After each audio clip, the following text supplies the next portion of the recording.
नमस्कार, think tank पर आप सभी का स्वागत है। जब से भाजपा सरकार ने, बीजेपी सरकार ने अपनी पूर्व निलंबित नेता, पूर्व प्रवक्ता, उनको पार्टी से निकाला है, उनके खिलाफ जो है एक्शन लिया है, तब से भारत सरकार का रवैया कुछ गैर इस्लामिक देशों, कठमुल्लों, देश के कठमुल्लों या फिर इस मुस्लिम समुदाय से जो है अलग लग रहा है, बदला बदला सा लग रहा है। इनके दबाव में आकर वो बदले बदले लग रहे हैं, जिससे भारत के लोगों को, हिंदुओं को लगता है कि भारत सरकार ने उन्हें धोखा दिया है। जो बीजेपी की नेता हैं उनके खिलाफ कड़ा एक्शन लिया है, जैसा कि उन्होंने किया भी नहीं था, उनकी इतनी गलती भी नहीं थी। जो पीएम मोदी हैं पिछले 8 सालों से बखूबी अपनी सरकार चलाते आ रहे हैं और ये पहला मौका है जब वो अपना पॉलिटिकल नैरेटिव जो है सेट करने में वो विफल हुए हैं। इसको सेट करने में वे कामयाब नहीं हुए हैं। इसके अलावा जो पूर्व प्रवक्ता हैं बीजेपी की, नुपुर शर्मा, उन्होंने यह तक कहा है कि अगर कोई भी इस्लामिक विद्वान मेरे सामने आ जाए, कोई भी जो इस्लाम का जानने वाला है, जिसने कुरान अच्छे से पढ़ी हो, वह बता दे कि मैंने क्या कहा है। यह सब चीज़ें कुरान में खुद लिखी हुई हैं। अगर नहीं लिखी हुई तो वह माफ़ी मांगने के लिए भी तैयार हैं, उन्होंने ये तक कह दिया। जिसके बाद भी कोई उनकी कार्यवाही नहीं कर रहा है, उन्हें ये तक नहीं बताया जा रहा, उन्हें पार्टी से निकाल दिया। ये सब चलता रहता है, राजनीति में चलता रहता है, पार्टी में रहना निकलना, ये सब चलता रहता है। इसके अलावा कम से कम उन्हें यह तो बताया जाए कि उनकी गलती क्या है। उन्होंने यह तक कह दिया कि मैं अपने शब्द वापस ले लूँगी। इसके अलावा जो है उनके बारे में बहुत ही अभद्र टिप्पणियां की जा रही हैं, उनके बारे में कमेंट्स किए जा रहे हैं। उनका ये कहना है कि मेरे ईष्ट जो भगवान शिव शंकर हैं, ज्ञानवापी के मामले में उनकी इतनी बेइज्जती की गई, उनकी बेइज्जती की गई, मैं उसको स्वीकार नहीं कर पाई। उनके बारे में अभद्र टिप्पणियां की जा रही हैं सोशल मीडिया पर, जो कि मैंने पढ़ी हैं, मैं उनको सहन नहीं कर पाई। पर फिर भी मैंने किसी के भी भगवान के बारे में, किसी के भी ईश के बारे में कोई निंदा नहीं की है। बीजेपी ने यह कहते हुए उन्हें निकाला कि किसी भी ईश की निंदा, सभी धर्म हमारे लिए समान है, ईश निंदा हमारी पार्टी में नहीं मान्य होगी, इसको स्वीकार नहीं किया जाएगा। पर नुपुर शर्मा ने किसी के भी ईश निंदा नहीं की थी। अगर कोई भगवान शिव शंकर के बारे में गलत कह रहा है तो वह भी ईश निंदा हुई, और जो यह कह रहा है उनके खिलाफ भी कार्यवाही होनी चाहिए। यह सब कहते हुए उन्होंने कहा कि जाकिर नायक जो है वह तो इस कुरान के मुद्दे को पूरे विस्तार से बताते हैं, पूरा विस्तार इसका करते हैं, जिसकी कई वीडियो सोशल मीडिया पर डली हुई हैं, यूट्यूब पर डली हुई हैं। किसी ने उनके बारे में कोई आपत्ति नहीं जताई, क्योंकि मैं गैर इस्लामिक हूँ। मैंने यह मुद्दा उठाया जो कि सही भी है, जिसको हमेशा ये मुस्लिम लोग भी उठाते रहते हैं और ख़ुद कुरान में यह लिखा हुआ है। अगर मैं गैर इस्लामिक हूँ, मैंने यह उठा लिया, तो यह इन लोगों के लिए गलत हो गया। पर हमारे भगवान जिनकी ये निंदा करते हैं वो ईश निंदा नहीं है और वो गलत नहीं है, उसके खिलाफ कोई एक्शन क्यों नहीं होता। पिछले जो 8 साल गए हैं, पीएम मोदी के जो 8 साल गए हैं, उनमें भारत का सम्मान बढ़ा है। हमेशा ही पीएम मोदी ने भारत के सम्मान को बढ़ाया है, ऊपर तक लेके गए हैं। पर ये जो अब हुआ है, पिछले कुछ दिनों पहले जो भारत के विदेश मंत्री हैं एस जयशंकर, उन्होंने यूरोप और अमेरिका को जिस तरह से फटकारा वह भी देखने लायक था। पर ये जो मुद्दा उठा है, ये जो टिप्पणी हुई है, पता नहीं सही थी या गलत थी, पर यह जो मुद्दा उठा है इसने एक दिन में ही सब कुछ विफल कर दिया। इसके अलावा भारत में जो भगवान शंकर हैं, ज्ञानवापी का यह जो मुद्दा चल रहा है, इसमें जो भगवान शंकर पे अभद्र टिप्पणियां की गई हैं, पहले भी होती थी, पर अब तो इनकी बाढ़ आई हुई है। अगर इस्लामिक धर्म के बारे में कुछ बोल दें तो इन लोगों को संज्ञान लेने में कोई भी हिचक नहीं होती, इन लोगों को एक्शन लेने में कोई हिचक नहीं होती। पर भगवान शिव शंकर के लिए जब यह सब बोला जा रहा है तो हिंदुओं की भी मन को ठेस पहुंच रही है। अब कोई नहीं बोल रहा है कि यह भी गलत है, कोई भी इसका जिम्मा नहीं ले रहा है, कोई भी इसका संज्ञान नहीं ले रहा है। इसके अलावा जो इस्लामिक देश है, ये छोटा सा देश है कतर, इसने जो भारत की देवियों के जो नग्न तस्वीरें बनाई थी, ऐसे चित्रकार को जिसका नाम था MF हुसैन, उसको नागरिकता दे दी।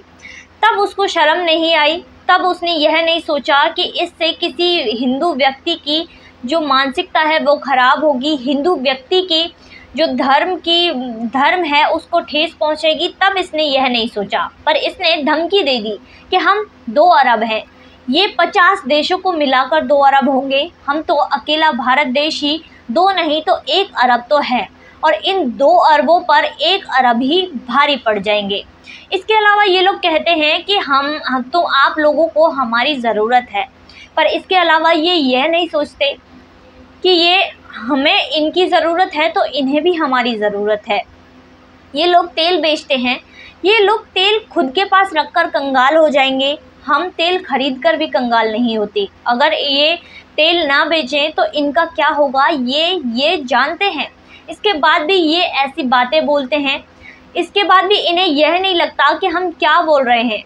हमारे पास आने वाले कुछ सालों में और ऑप्शंस हैं, जिसके बाद जैसे सोलर पैनल्स आ रहे हैं, बैटरीज आ रही हैं, इसके अलावा और भी कई चीज़ें आ रही हैं जिससे जो ये ऊर्जा की रिक्वायरमेंट है, तेल की रिक्वायरमेंट है, इसको वह पूरा करेंगी, बैटरीज पूरा करेंगी तो तेल की आवश्यकता ही नहीं रहेगी। पर इनको तेल बेचने की आवश्यकता है, इस बात का पता इन्हें शायद अभी तक नहीं लगा है। ये जो खाड़ी के देश हैं, ये धमकियां देते हैं कि आपके ये जो लोग हैं यहाँ पर काम कर रहे हैं, इन्हें वापस भेज देंगे, हमारे बारे में कुछ कहा, हमारे धर्म के बारे में कुछ कहा तो।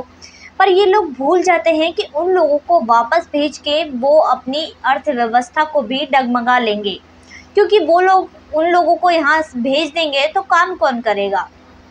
इसके अलावा वो ये सोचते हैं कि भारत की एक आंख फोड़ देंगे, पर हमारी एक आंख फोड़ने के चक्कर में वो अपनी दोनों फुड़वा लेंगे, इसका अंदाज़ा शायद वो लोग नहीं लगा पाते। इसके अलावा फ्रांस से भी तुलना करते हैं कि फ्रांस ने कैसे एक्शन लिया। फ्रांस ने एक जो एक्शन लिया था उस कार्टून पर, उसके अलावा फ्रांस को कई 100 बिलियन का जो नुकसान हुआ था।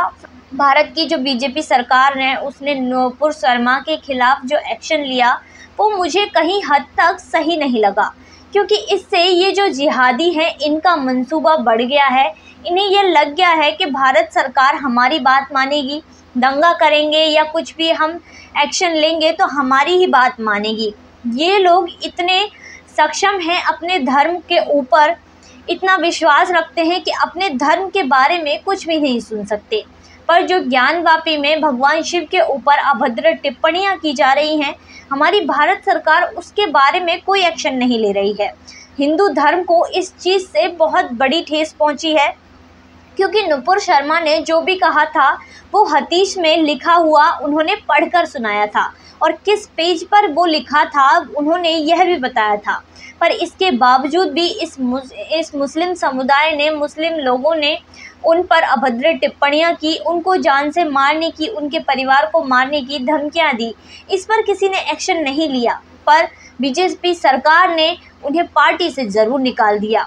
ये कुछ सही नहीं था। ये जो मुस्लिम लोग हैं अपने जो इस्लाम का इतना सम्मान करते हैं, पर हम अपने धर्म की ताकत का सम्मान नहीं करते, अपने धर्म की ताकत को स्वीकार करने का जो है उसमें स्वीकार करने में भी सक्षम नहीं है। इसके अलावा अब जो यह हालात हैं, तालिबान कह रहा है कि किसी भी कट्टरपंथी को बढ़ावा नहीं देना चाहिए। ये तो वही हुआ कि सूप बोले तो बोले, चलनी भी बोले जिसमें 72 छेद।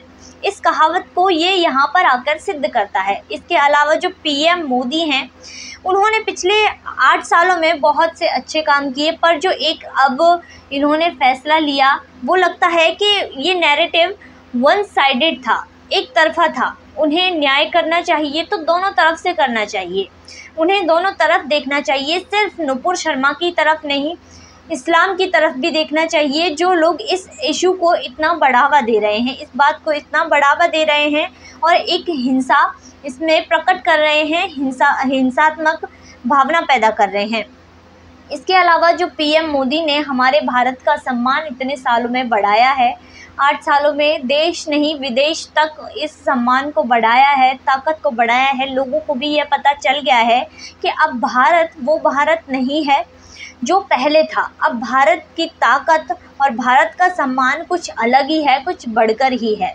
और इसके पीछे हाथ किसका है? पीएम मोदी से जो प्यार करते हैं, जो हिंदू धर्म के लोग हैं, जिनका सपोर्ट पीएम मोदी की तरफ है, उससे इस ताकत को बढ़ावा मिलता है। तो सरकार को यह समझना चाहिए कि जहाँ प्यार है, प्रेम है और ताकत है, वहाँ जहाँ तीनों का मेल है वहीं रहना चाहिए। और वहीं नहीं बल्कि न्याय करना चाहिए। वन साइडेड हमें न्याय नहीं करना है, एक तरफ़ा हमें न्याय नहीं करना है। जो है यह न्याय दो तरफ़ा करना है, दोनों तरफ देखकर ही न्याय करना है। तो ये जो सेटबैक है, ये जो हुआ है पिछले कुछ दिनों में, बहुत सी ऐसी चीज़ हैं जो भारत देश में हुई हैं जो नहीं होनी चाहिए थी। इससे ठेस किसको पहुंची है? इससे ठेस पहुंची है हिंदू धर्म के लोगों को, सनातनियों को, सनातन धर्म के लोगों को। अगर भारत सरकार को यह प्रतिष्ठा कायम रखनी है तो इसमें कुछ ऐसा फैसला लेना होगा जो सही होगा और कुछ बड़ा फैसला लेना होगा। इसमें हिंदू धर्म के साथ चलना होगा, सनातनियों के साथ चलना होगा। तो आज के अंक में बस इतना ही। फिर मुलाकात होगी एक नई वीडियो और नए विषय के साथ। तब तक के लिए अगर चैनल को सब्सक्राइब नहीं किया है तो जल्दी से कर लीजिए और देखते रहिए थिंक टैंक।